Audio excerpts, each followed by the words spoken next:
Hello, everyone. Welcome to the church office. I One of these days. I don't know why. It's great. This is like the biggest challenge in my pastoral ministry is to say this phrase right. And it's one of those things they don't teach at SEM. They don't. It's like when I got out as well, I had no idea that a big part of being a pastor is knowing HVAC. Yeah. You've got to know. Yeah. You've got to know your air handlers. Maybe it's our preaching culture here that's actually, getting me stopped up because we get up there to preach and we're not preaching off of a manuscript. We don't have anything in front of us necessarily. True, that is true. Yes. And so you give me something really, and I got to say that exact thing, my mind goes blank. We're not scripted. Yeah, we're the total opposite of scripted. Yeah. And this video update is a perfect example of it. Yeah. PJ, I'm not kidding. I was in a meeting one time, and one of the chairmen said, "Well, we got to do something about these VFDs. VFDs. We got to do something about these VFDs." Yeah. And you knew what it was? Nope. I said, "What is that?" He goes, "Oh, the variable frequency drives." What? Yes, but he said it like I should have known what it is. Yeah. It's like if I said to you, "Well, we got to do something about these ATMs." Yeah. That's how he dropped the VFDs. Yeah. We got to do something about that. But part of being a pastor, another part of being a pastor is opening up with a good joke. And you've got one for us? Follow up. I don't know if it's good. Okay. Follow up from last week. If you saw last week, my daughter Leah was here. Man, it was so great to have your kids in town. So we had a great visit with her, and we introduced you to this joke book. Yeah. 10,000 jokes, toast, and stories. Over 1,000 pages of smiles, grins, roars, guffaws, and belly laughs. Well, that tells you the era right there. Just that part of it. You know what else I was thinking? It tells you the era. Just how beat up it is. Well, and the color. Right. They don't do that with books anymore. But that was a thing of the era. It must have been 1939. Yeah. 1939 joke book, 10,000. PJ, hopefully this joke. You open up to the middle. It's like Psalms. Yeah. The middle is jokes about preachers. Yeah. Perfect. So I'll pick a short one here. Yeah. Let's see, and there's no guarantee because I've read some of them, and they're just like, oh, well, that must have been funny in 1939. So this is the shortest one here. There's 10,000 of these. This one is numbered 5,213. A clergyman was recently telling a marvelous story when his little girl said, "Now, Pa, is that really true, or is it just preaching?" Okay. I added that feels like the setup to a joke. It doesn't it, right? Like the joke is still yet. Nope, that's it. That's it. So anyway, yes. So we have more of that to come. That's your joke of the day. That is your joke of the day. Yeah. See, not as good as the Baptist. No, not even close. No.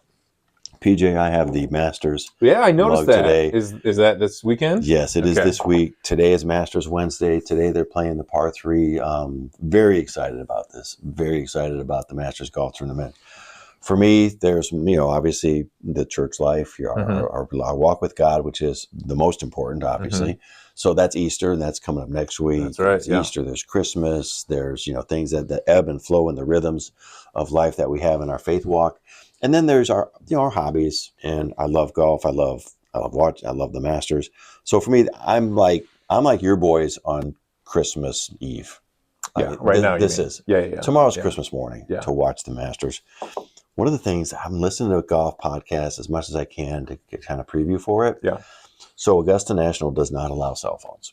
Oh, okay. Another interesting rule. You cannot bring them. Yeah. Like they're in the car. You don't have them. It's like like a courtroom or whatever. Yeah, exactly. And these guys, they say you would not believe how much it changes the entire dynamic of everybody around, because everybody who's on property, their eyes are up.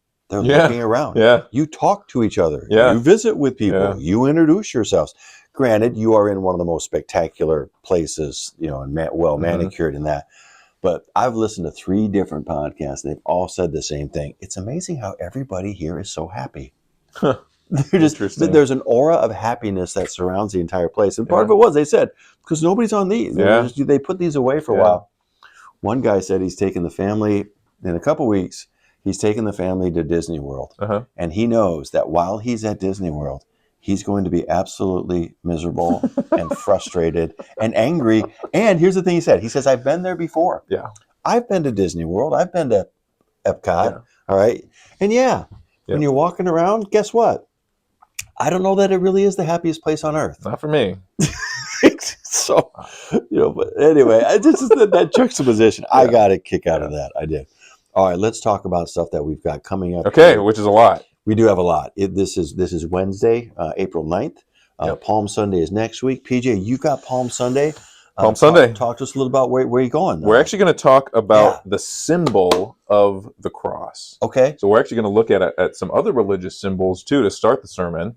So maybe you'll see some that are familiar, some that you don't know yet. We're going to talk about a little bit about what they mean, and then we're going to look at the cross and think about this is our symbol as Christians. This is our symbol, and it's unlike any other religious symbol. They all kind of fit into a category. They're trying to accomplish something. I love it. The cross is not like them. It doesn't make sense to be a symbol of a religion, but it is the symbol of our religion. Well, this Lenten season, we have views of the cross, right? And so I'm talking about tonight's the last Lenten service here, and I'm talking about the centurions.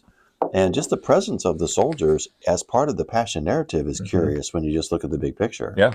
Why are they there? Right. They're mentioned. We know why they're there. Yeah.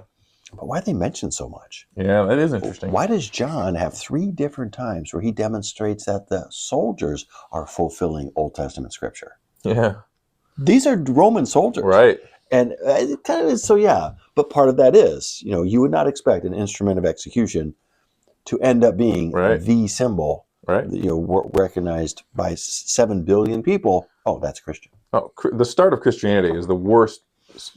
Strategy-wise, it's really bad. If you were trying to start a religion, you did a really bad job. Really bad marketing. Yeah. Just marketing 101. Yeah. Awesome. I'm looking forward to that. So that's the weekend. I see you've got your books here from the class that you're taking. I have to ask, did you get any of that ideas from your Reformation? How's that class going? Well, I've shared. You guys know that the history. I've loved every single one of my classes, my seminary classes. History is just not my thing. I'm waiting for a but. Yeah, I'm waiting for the but. I'm not even going to say that I'm not enjoying it, because I do still like. I like the learning, and I am learning a ton. Yeah. But it's a history class, and it's just history is not my thing. Right. So this book doesn't seem so intimidating. It's not that big. Right. It's short. It's got a nice picture on the front. This is written by. I'm pretty sure he still teaches at the seminary. Dr. Robinson. He was at the sem when I was at the sem. And I think he still is teaching. But this is sort of like the standard, sort of pocket edition now But this is the Stephen Osment, The Age of Reform, 1250 to 1550, and it's just. So that's 300 years. Yeah. Packed into that. To me, I don't know. That just seems like a big book for 300 years. There's got to be a lot of details in there. It's dry. I'm gonna level with you. It's a little dry. It's just a lot of facts about history. And I know some of you love history. So it's like, and if that's you, as soon as I'm done with this class, you can have this book, because I just. I hope nobody from your class is watching this. I think they agree with me. Yeah, I think they would. They're with me. I hope Steve's not watching. I hope Osmond's not watching. Yeah. I feel like it's like when you go to somebody's house for dinner and they serve chicken and they just overcook the chicken, and you're just chewing on the chicken, and you're just perfect. You're like, analogy. And they say, "How's the chicken? How's the chicken?" And you go, "It's great. It's great. I love it." Yeah. All right. So Palm Sunday, I'm sure we're probably giving out palm crosses, right? Yeah, we got the palm crosses ready. Palm crosses, that'll be nice. So actually, you're gonna have a lot of stuff because at the end of the service, people are gonna walk away from the services this weekend with a little card. Okay. This is not the exact card, but it's gonna look very similar to this. It's card. That size. It's a business card. Yes. And on this business card, what it's going to have on it is it's going to have information on our Easter services. So this is an invite card to come back next weekend for church. And I want everybody to walk away with one of these cards with the task, the mission of, hey, see if you can find someone to invite. Somebody, might be interested in joining us for Easter morning worship. Hand them this card. And we've got literally 1,000. Yeah, we ordered 1,000 of these. We want to give out 1,000 of these and see if we can get 1,000 of them. 0 cards in the building at the end of Palm Sunday. Yeah. And so make sure that you get yours. So take a couple, a few for sure. For your family, maybe one per family and a couple extra, and give those away. Talk to us about the Easter egg hunt. Yeah, Easter egg hunt right after services. That's right. So that's just a few minutes after late service gets out. It's in the gym here. Also, if that's a great event to invite, Yes. especially if you know people with little kids. You could invite them to late service and then stay for their Easter egg hunt. That'd be a great one. But Classic, that's the kids love. Yes, classic example of, hey, why don't you join us for this? Yep. All right, so then we begin Holy Week. For me, the most important week of the year. Yeah. And as I said, I've got my Concordia Self-Study Bible. I can almost close my eyes and picture the graph in there. Yeah, okay. It has a Monday, Tuesday, Wednesday broken down of Holy Week. And if we just pause a little bit each day and just think about where Jesus is during that week, this time next week. We'll probably do another update probably this time next week on that Wednesday of Holy Week. But so we won't talk to you guys again here until toward the middle of Holy Week. So just to be thinking about that, great time just to reflect. Hopefully spring will be a little bit more sprung. It's a late Easter, a little warmer, we're getting there. Yep. Little 27 degrees this morning. Little chilly. It looks really nice out. It does. It looks like spring. The sun is. It does. If you stand inside, if you just stand by a window, and let the sun hit you. It feels great until you walk outside. Thursday, PJ, you've got Monday, Thursday services. Yep. Monday, Thursday. Okay. And then our Traor service. For those of you who might not be familiar, the Traor service it's kind of it's a service in 3 sections: noon to 12:30, 12:30 to 1, and then 1 o'clock. At the 1 o'clock kind of section of the service, there is Holy Communion. Okay? Yep. And the service, and PJ's got some real creative stuff. I saw that you're going to use some of the things that we incorporated into our education. Yeah, if you saw those scenes set up they were set up in the East Gallery a few weeks ago. They're going to be set up again, but now in the front of the church. And we're going to be using them as part of the service. We're going to walk through Holy Week. That's what we're doing. It's kind of a dramatic walkthrough of Holy Week. So it should be pretty neat. Yeah, so that is Thursday at 7 o'clock. I'm sorry, no, the Traor. That's Traor, yeah. The Traor, I'm sorry, Friday at 12 o'clock noon, it starts here. And there's a break in between, like at the 12:30, there's a little break. 1 o'clock, there's a little break. If in your schedule, you've got to get going. So you can. But that's going to be a very nice service there. Yep. And then I'll take a look because I have the Good Friday service is at 7 p.m. Yep. Sort of your traditional, classic Good Friday. Tenebrae. Tenebrae means darkness, so it means it's kind of the service progressively is darker, but it's impossible to pull off now in our modern world simply because we moved the time back. Yeah. So it stays light till 8 o'clock. Right. And so we've done some different things. But this year, PJ, what I'm going to do is since we've had views from the cross or views of the cross views, we've called it. So now at the 7 o'clock service, we're going to turn it around. And we're going to look at the views from the cross at the people who are there from the lens of 3 people. Okay. Because you got 3 people there. Yep. And obviously on Good Friday, we talk about Jesus' death, and rightfully so. I'd like for us to also consider, what's the thief on the left? Interesting, yeah. We know the thief on the cross who's promised paradise. That's great. Yep. And that's wonderful. But what brings him to make that statement? The other thief who doesn't. He's the one who basically says, "Hey, save us." Right. You'll save us. Yeah. So we're just going to kind of break that up into little sermonettes a few times. Fantastic. And so that's Good Friday. The prayer vigil then begins. And if you're not familiar with the prayer vigil, PJ, I'm going to let you kind of explain how that goes. So the prayer vigil starts basically immediately after service. We'll take a few minutes just to get set up, but immediately after. The first hour is 8 to 9. Yeah. And it's an opportunity. So then it goes all night and all through the next day until I think 3 p.m. or maybe 2 to 3 is the last hour. I think it might be 4 to 5. Oh, okay, all the way till 5. And each hour is broken up. So you're there from like 8 to 9 p.m. and then you pause. And then a new group. Yeah. So you can sign up 1 hour for of prayer. Yeah. Just 1 hour. Yeah. Kind of like. Did you do that as a kid? Yes, absolutely. Yeah. And it's grew up with that? I don't know. It's just such a unique thing because generally, unless you live a monastic lifestyle as a monk, most of us don't pray for an hour straight on a regular basis. Yeah. But this is an opportunity to say, hey, for once a year, or if you've never tried it, I'm going to try it. To sit there and pray for an hour, and everybody always says the same thing. After you do this and you try this, you cannot believe the hour is up, and it's like there's no way I was here for an hour. Yeah. And it's a very spiritually moving thing. It's a very it's a good, healthy practice. Something that I encourage you to try out as a Christian in your life, to come and spend an hour in prayer. Someone should write a hymn about that. Yeah. Maybe. Yeah. Yeah. So that is then, like we said, that 22 hours. Not you don't have to be here 22 hours in a row. Right. Just the whole thing goes that long. An hour. If you're here this weekend, if you'd like for a prayer request, you'd like to add to the prayer request, we've been taking those throughout the week. Yep. And so you'll see a little card about the size of a 3x5 card right outside the sanctuary. Yep. And you can write on that what prayer requests that you have. And it can be anonymous. Yeah, you don't have to put your name on. Put your name on there. Just say, hey, anything that you want prayer this for. is, I got some health things. I got this, and this, and that's what that is for. Yep. And then our celebration Sunday. Easter Sunday. Easter morning. There's nothing like Easter morning. There really isn't. There's nothing like Easter morning supersedes by infinitely even the next best morning, which will be tomorrow morning. Masters morning. Which will be tomorrow morning. Anyway, Easter Sunday, and we start off with a sunrise service. Yep. All right. Yep. And so you've got that. Yep. The sunrise. Yep.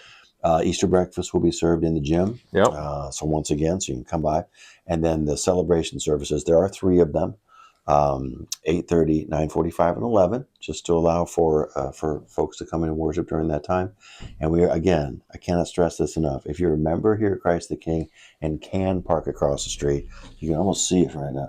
That's a nice thing, PJ. I can see your spot from right here. When I do park across the street on a Sunday morning, I can just look out and make sure everything's all right. Yeah. So it's not a super long walk. It's easy to do. But what that does is it leaves those spaces here for those who might be visiting with us, maybe for some of our older folks who might need to park a little bit closer, just kind of a nice thing to do. Because we have found when the church gets really, really full, parking can be somewhat of an issue. And it's just going to make things go a little bit easier if you're willing to do that. Yeah. All right. So I think that's pretty much all the church things. I think that's what we got. For the most part. We have an exciting kind of venture on the horizon, which I want to talk about. Last week, PJ, I kind of used this as my children's sermon. That's right. Wilson, 2000 L. There it is. Yep. Oh, it just feels so good on my hands. And the Tigers are off to a great start. Did you see that? They're actually. What's interesting is my Hebrew. I'm in a Hebrew class right now. Besides my Reformation, that's the Hebrew class is really what's keeping me going because I love that. Yeah. Wait, time out. Okay, let's just parse that phrase. Yeah. Hebrew class is really what's keeping me going. Because I love that. That's an actual statement that was made. My Hebrew professor is a Detroit native, and he's just a huge Tigers fan. Well, that's great. That gives you an instant connection. So I pop on to Hebrew class in the morning, and he tells me what the Tigers did yesterday. So that's how you've been getting your updates. Yeah. Right. Yeah. So I get my updates. He lives in St. Louis now, Metro St. Louis, but alerts on ESPN. Yeah. PJ goes straight to the source. Right, yeah. Does he give them to you in English or in Hebrew? Well, you know what? I wonder if he could do Tigers updates in Hebrew. That'd be fun. That would be the ultimate. Well, there's the Wilson A2000L. And like I say, when I say they don't make them like this anymore, I really do. See the dual hinge? That was known as the dual hinge. Oh, I did see that. That's interesting. Back in 1985, 1989, that was the rage. Interesting. The dual hinge. They may have changed the game. It may have changed the game. So there it is. Bailey Langren, our awesome 5th grade teacher, said, hey guys, I've got an idea. I've done this before. It's called Bible Baseball. Yeah. And it's kind of a trivia type thing in which we have teams of, let's say, 10, 12, 13, depending on where they are. And they are comprised of the lower league and the upper league. Mm-hmm. The lower league is K1, 2, and 3, kindergarten through 3rd grade. And then the upper league is 4th through 8th grade. Yep. And it's a way for the kids to learn parts of the Bible, and you kind of treat it like a Bible trivia thing. Yeah. And so the way that Bible baseball works is you go through the lineup, and the kids come up and say, what are you going for? I'm going for a single, or I'm going for a double. And so then we ask the question, and if they get the question right, they move to first base. And the next batter comes up, and if they get a double, then they have to get the question right. They go to second, and the other guy goes to third. Apparently, I've been talking to Bailey about this because as a baseball player, I wanted to know how in-depth we're getting. Yeah. You cannot score from first base on a double, even though it might be hit. You can't try to. So it has to be a force. You can't take the extra base. Yeah. So there's that there. I've got a lot of questions about this, PJ. Now, but what you need is coaches for this. So I'm a coach of one of the teams in the lower league. I'm the manager. Right. Baseball's the manager, right? Baseball's the manager, and then I've got my coaching staff. Lo and behold, of course, I've got a commitment during the first day. I've got I've got a commitment, so I can't make the first game. So I've got my assistant manager, AKA my bench coach, Jessica Bursa. Right. So yeah, she'll take my team, which I've called my team. Our team color is blue, of course, and I'm calling them the Blue Panthers. The Blue Panthers. And so not the Pink Panthers. Right. The Blue Panthers, that mythical being, animal that you rarely see them in the wild. Yeah. But if you do, PJ, they're a sight to behold. They're just a beautiful animal. I'm still working on. I want to get something really creative and funny for team name. Well, you've got two teams, right? Aren't you? Can you do that? I insisted that I take an upper team and a lower team because I'm just so excited for this. This is going to be so much fun. This is going to be a lot of fun. I insisted that I get two teams. So I needed to run that by. The first thing I asked Bailey was, okay, Bailey, I'm assuming you are the commissioner. Right. You cannot She's have settle baseball disputes. without a commissioner. Yeah. We tried that once. It didn't work. That's where Kennesaw Mountain Landis came in. Does that name ring a bell, PJ? No, but I believe you that it's not made up. Just with the confidence that I said it. Yeah. He might have been the first baseball commissioner. Maybe there was some before him. So who asked the questions? These are the questions I did get answered. Who asked the questions? The coach. It's kind of like coach pitch. Okay, so you ask your own players. Yeah, sure. Okay. How many innings are there? 3. Is there a time limit? What's the lineup? Is the inning? You can score a total of 6 runs. Okay. But you can go over 6. So, for example, if you've got a guy on third, and let's say you got bases loaded, loaded, a home run, bases loaded. You get all those. Yeah, runs? If you got 5 runs and you get a 4-run dinger, then that's 9. Yeah. So there's some strategy. Okay. Yeah. Absolutely. Here, right. What else? I talked to Bailey this morning, and I did ask about instant replay. There is no instant replay. Oh, interesting. These are some questions that I did controversial. I did not get answered. Do we have walk-up music? Oh, I think absolutely we need walk-up music.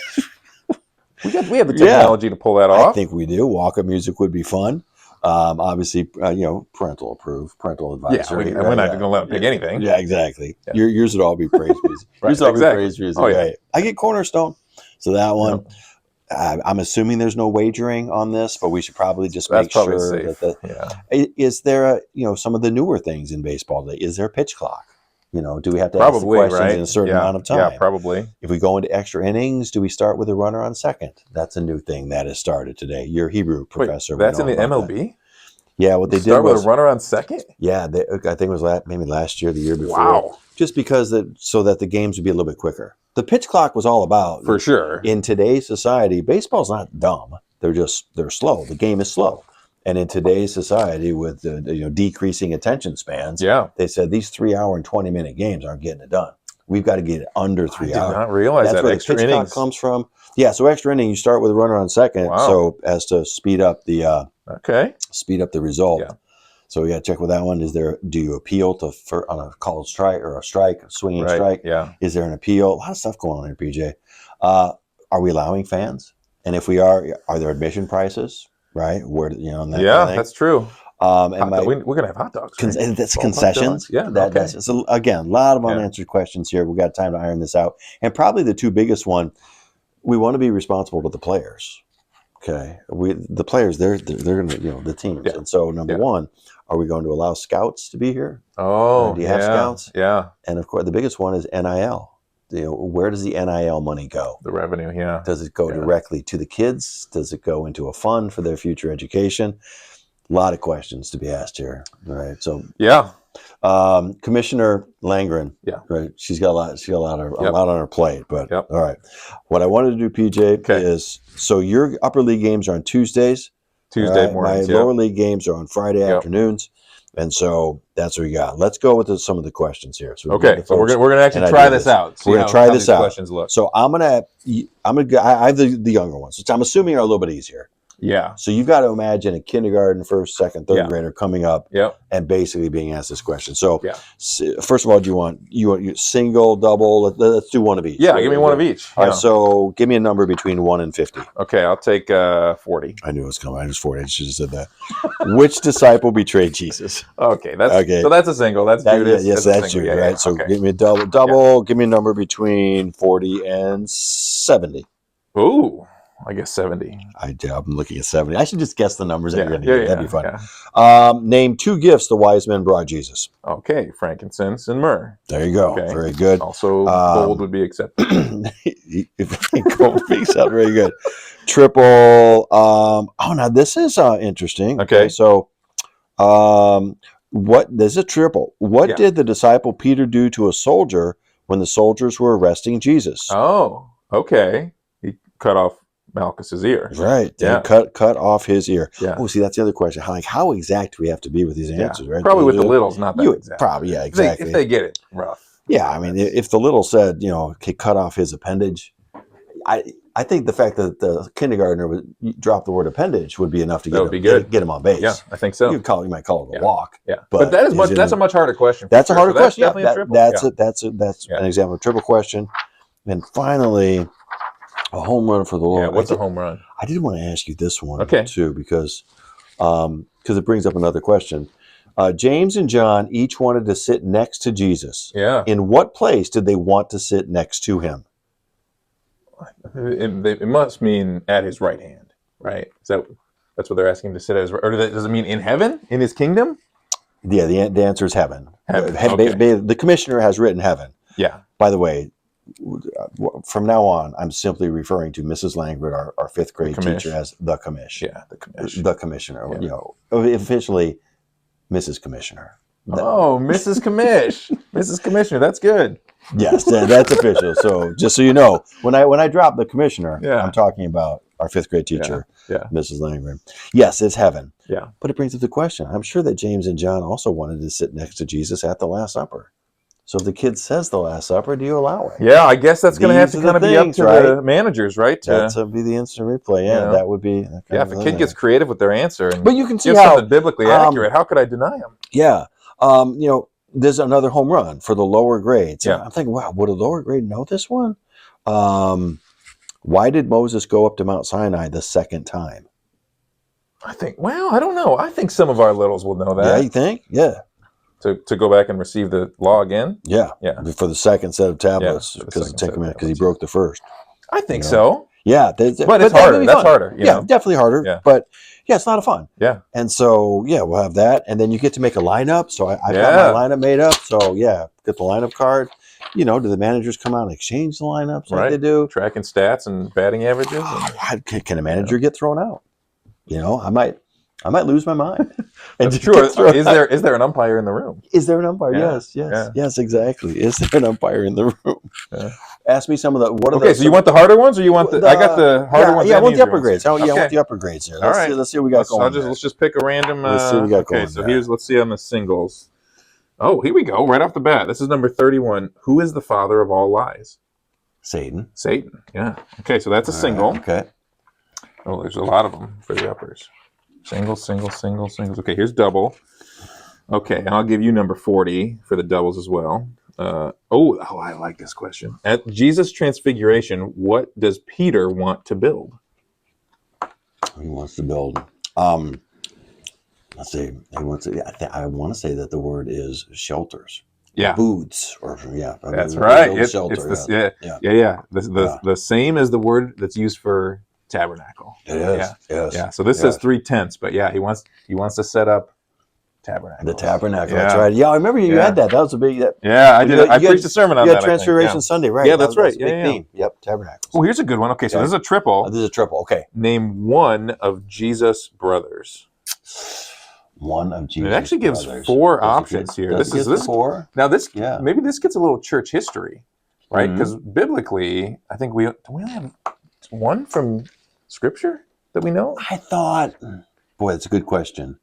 I thought they were listed. I thought maybe they are listed. I believe got to look that up. James is one. Yeah, that's the one that I would always use. James, the brother of Jesus. Because James eventually became the leader of the church in Jerusalem. Right. Yeah. All right, not the James of John. There's a lot of Jameses. Sons of Zebedee. James, popular name. You got 2 disciples named James plus the brother of Jesus. Yeah, much like in modern times, a lot of Jims here at church. Yeah. When in doubt, right. Guess Jim. Okay, so now we're at home runs here. Let's see. What's a good number for home run? There's only one page of them. So the kids aren't going to go for home runs every time because I would think you'd probably save that, and you probably have your best player. Yeah. Because you're going to eventually find out, like, this first game, I'm kind of scouting the gang myself. Yeah. Who do I got? What am I working with here? Who's my Terry Skubal? Yeah. Right. Who's my Torkelson? Torque's off to a hot start. Did you see that? No. Well.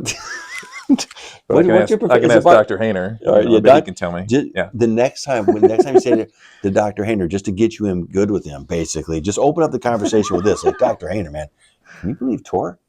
Dude, those swing changes he made in the offseason, boy, are they paying dividends. Yeah. All right. Yeah. So just that'll help you get in. Okay. If you need some pointers, I can help you with Dr. Hayner. Yeah. Right? If you got, and you too, also too, when you see PJ, all right, just let him know. Right. What do we got? Home run. Okay, so this one will be not so hard for you, I think, but for a kid who has not studied Greek, it would be a little more challenging. Okay, what does the name Peter mean?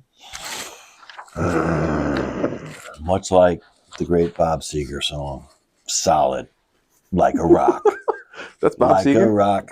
It's either Bob Seger or Ford. I don't know. Right. It's what came first. I thought it was just the... you thought it was just Ford? Yeah, I thought it was just there. Well, I guess it is a song. It's a thing that they sing. Right? They got Bob Seger to sing it. Yeah. It's like, what came first, the chicken or the egg? What came first?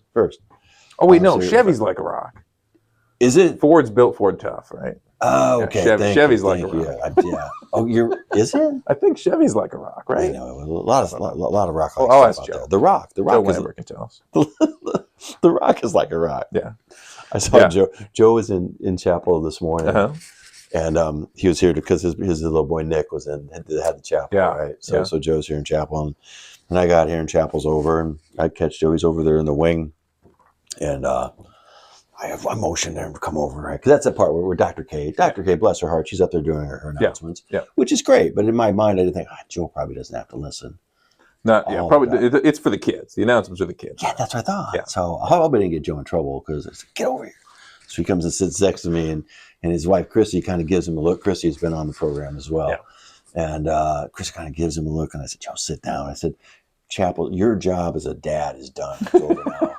Now it's time for you and me to talk about our Masters picks. Who do you like? Okay. So I got a chance to catch up with Joe about some Masters. Again, can't stress enough just how excited I am for this. It's gonna be good. Yeah. And throughout your career here, PJ, whenever you're wondering to yourself, why is it that I'm always preaching the weekend of the Masters, and Jay never ever is? Well, it's not an accident. It's not an accident. It's not an accident. Yeah. I think it took Pastor Mark about 2 years to figure that out as well. Yeah. All right. But having said that, so we got 2 really awesome weeks right in front of us. Yeah. Right? We do this one, but even more so. And I cannot wait for Holy Week, just because I know we've got a lot of neat stuff planned. I know there's a lot of excitement around. And two, the nice thing, as I've said before, I like the early Easter, but the nice thing about the later Easter is it does have a sense a little bit more of spring, and spring is such. If you walk around your northern climates, there is a time in which people seem to be a bit happier. And you're coming out of stuff is greening up, the grass is greening up. PJ, I might actually have to mow the yard. I might have to mow my yard maybe early next week. So that's just one more thing to be happy about. It is. It's going to be a great week. We go through this. We as a community, we walk through the week together. Yeah. So we see a lot of each other over the next 2 weeks, and I don't know. It's just it is very, very unique. And then we finally get to Easter morning together, and it's just I don't know. And we got someone. We've got an all-star playing hurt. Susan. That's right. But she's here today. She's here today. Her surgery went well, so she's here. She's getting stuff ready. And she's going to be singing, and so it's exactly. All right. Well, we will have an update for you probably this time next week. Until then, we hope we see you on Sunday. Please join us for worship. Grab an invitation card. Let's make sure that we invite our friends and family to join us for the most awesome celebration there is, Jesus' resurrection. Until then, we'll see you next time.